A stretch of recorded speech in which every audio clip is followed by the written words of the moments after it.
Bismillahirrahmanirrahim. Tentang ancaman meninggalkan zakat. Dari Abu Hurairah yang mendengar hadis dari Umar bin Khattab anhu bahwa Rasulullah SAW bersabda, tidak akan musnah harta di daratan atau di lautan kecuali karena tidak dibayarkan zakatnya. Hadis riwayat Tabrani. Dari Abu Hurairah yang mendengar hadis dari Umar bin Khattab anhu bahwa Rasulullah SAW bersabda, tidak akan musnah harta di daratan atau di lautan kecuali karena tidak dibayarkan zakatnya. Hadis Tabrani. Terangan. Maksud hadis di atas adalah bagi orang yang tidak membayar zakat, selain akan diazab di akhirat kelak, di dunia mereka juga sudah diazab oleh Allah Ta'ala, yaitu dimusnahkannya harta mereka di dunia ini. Dalam sebuah hadis lain disebutkan sebuah kisah dari Ubaidah bin Samit anhu bahwa ketika Rasulullah SAW sedang duduk di bawah naungan Atim di Mekah Mukarramah, datanglah seorang lelaki dan berkata, wahai Rasulullah SAW, harta milik Fulan bin Fulan yang berada di tepi laut telah musnah ditelan ombak. Lalu Rasulullah SAW bersabda, tidak ada harta yang rusak di daratan atau di lautan, maksudnya pada saat penjuru dunia, kecuali jika zakatnya tidak ditunaikan. Peliharalah harta kalian dengan cara menunaikan zakat. Obatilah orang-orang yang sakit di antara kalian dengan bersedekah.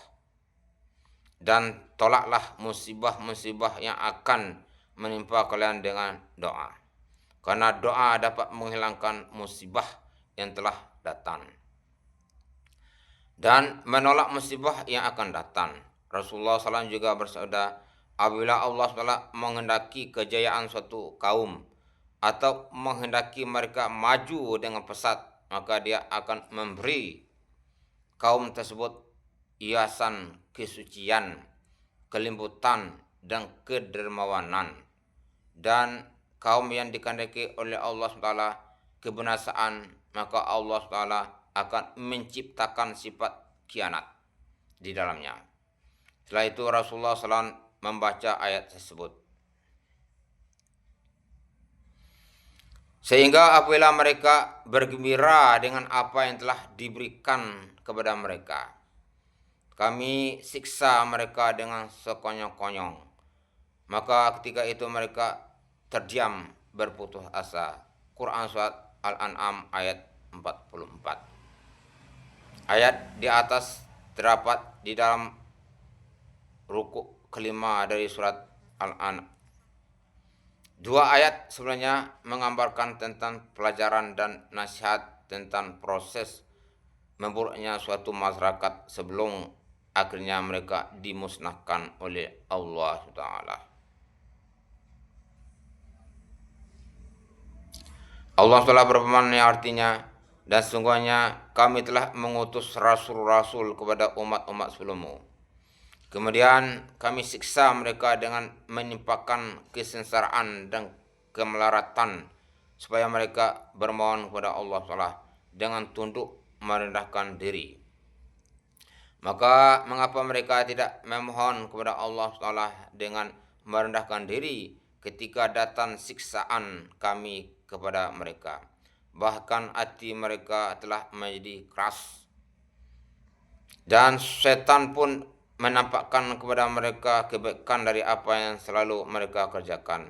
Maka tak kala mereka melupakan peringatan yang telah diberikan kepada mereka, kami pun membukakan semua pintu-pintu kesenangan untuk mereka. Sehingga apabila mereka bergembira dengan apa yang telah diberikan kepada mereka, kami siksa mereka dengan sekonyong-konyongnya. Maka ketika itu mereka terdiam, berputus asa. Quran Surah Al-An'am ayat 42 sampai 44. Ayat-ayat ini mengandung banyak peringatan dan pelajaran. apabila seorang menjalani suatu kehidupan dengan tidak mentaati Allah Ta'ala, sebenarnya mereka berada dalam keadaan yang sangat membahayakan.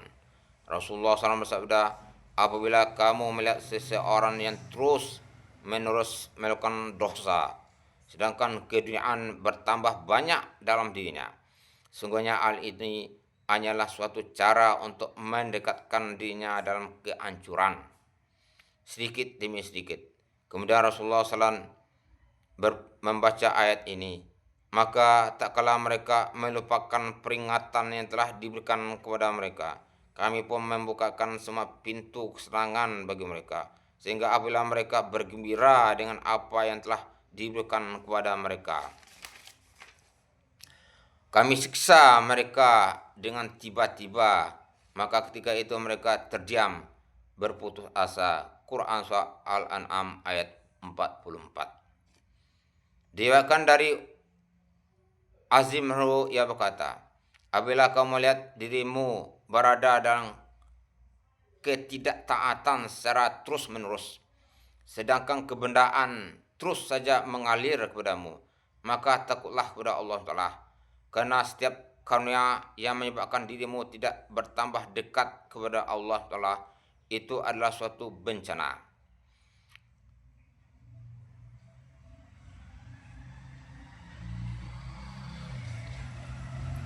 Karena harta merupakan karunia Allah Ta'ala yang sangat besar. Hendaknya harta dijadikan sebagai perantara untuk mendekatkan diri sedekat-dekatnya kepada Allah Ta'ala. Apabila seorang ingin menginfakkan hartanya agar dapat mendekatkan diri kepada Allah Ta'ala, akan tapi ia sendiri tidak mau membayar zakat yang merupakan perintah Allah Ta'ala,